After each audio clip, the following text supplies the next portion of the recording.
बोलिए अयोध्या धाम की जय। बोलिए हनुमान जी महाराज की जय। बोलिए राजा दशरथ की जय। बोलिए चारों भैया की जय।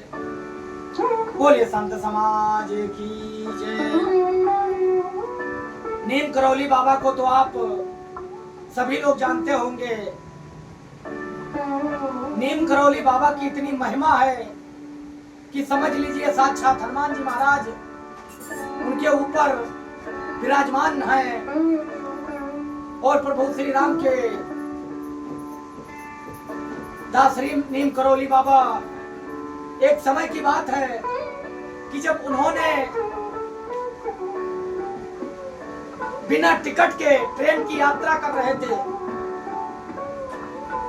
और उस ट्रेन में नीम करौली बाबा बैठ लेते हैं और 2-4 स्टेशन बाद जब गाड़ी में चेक इन होता है तो प्रभु की महिमा देखिए। गाड़ी में टीटी जब चेक करता है हर किसी यात्री का टिकट, तो वहां पर नीम करौली बाबा भी उस यात्रा में सम्मिलित थे, उस ट्रेन में बैठे थे। टिकट मांगता, बाबा जी हेलो टिकट देना, टिकट। बेटा मेरे पास टिकट तो नहीं है। फिर कैसे बैठ लिया गाड़ी में? कहां जाना आपको? कहां से आए हैं आप? नीम करौली बाबा प्रभु का नाम लेते हुए बोलते हैं,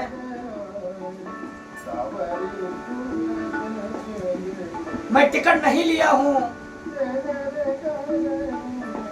तो कहीं बिना टीटी बोलता है नीम करौली बाबा से, आपको पता नहीं है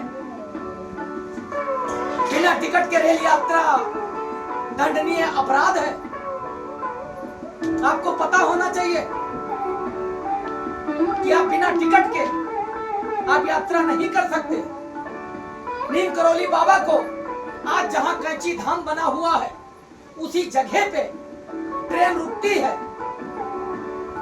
प्लेटफॉर्म में खड़ी होती है और नीम करौली बाबा को वहां पे टीटी उतार देता है और इस नीम के वृक्ष के नीचे एक चौतरा बना होता है, उस पे नीम करौली बाबा जाके अपना एक काला कंबल और छोटी सी झोली लेके गाड़ी से उतर लेते हैं और जाकर के उस नीम के वृक्ष के नीचे बैठ जाते हैं। बोलिए हनुमान जी महाराज की जय।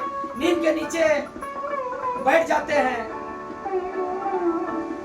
फिर टीटी नीम करौली बाबा को देखते हुए बोलता है, कैसे कैसे लोग इस दुनिया में हैं,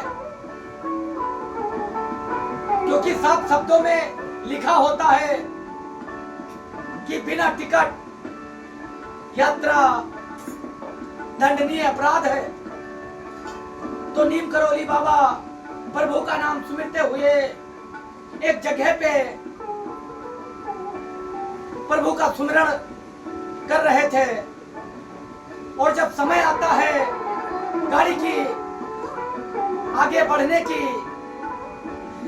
तो ड्राइवर, ट्रेन के इंजन का ड्राइवर पूरा प्रयत्न, पूरा प्रयास, सारे स्टेशन मास्टर सब लोग जुट करके वो ट्रेन को आगे बढ़ाना चाहते हैं। नीम करौली बाबा की महिमा देखिए, ट्रेन वहां से आगे न बढ़ सकी, इंजन ही नहीं स्टार्ट हुआ। अब लोग ट्रेन के अंदर और टीटी और स्टेशन मास्टर में चहल पहल मची। आखिर अचानक इस इंजन में क्या हुआ? कौन सी विपदा आन पड़ी है जो ट्रेन आगे बढ़ नहीं रही है? कोई कमी नहीं है।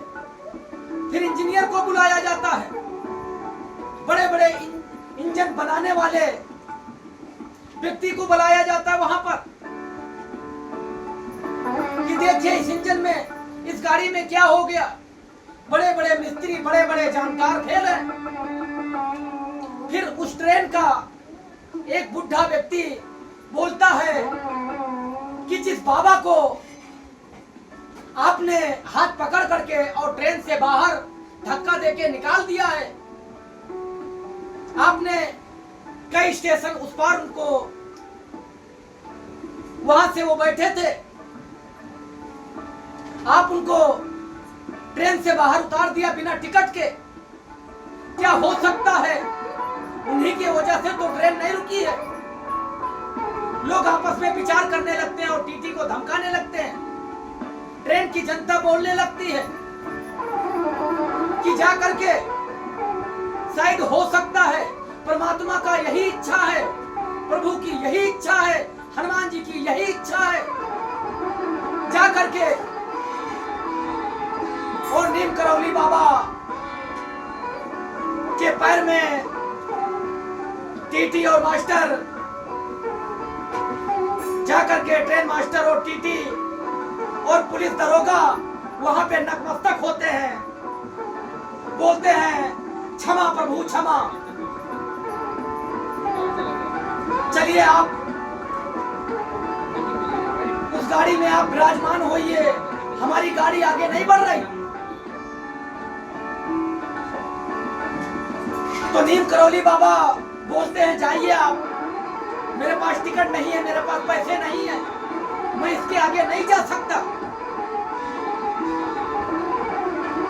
फिर बाबा ने जैसे ही सारे लोगों का चिरौरी मिनती और आगे पीछे लगना, बाबा को हाथों हाथ लेना, क्योंकि वो साक्षात हनुमान जी के स्वरूप थे।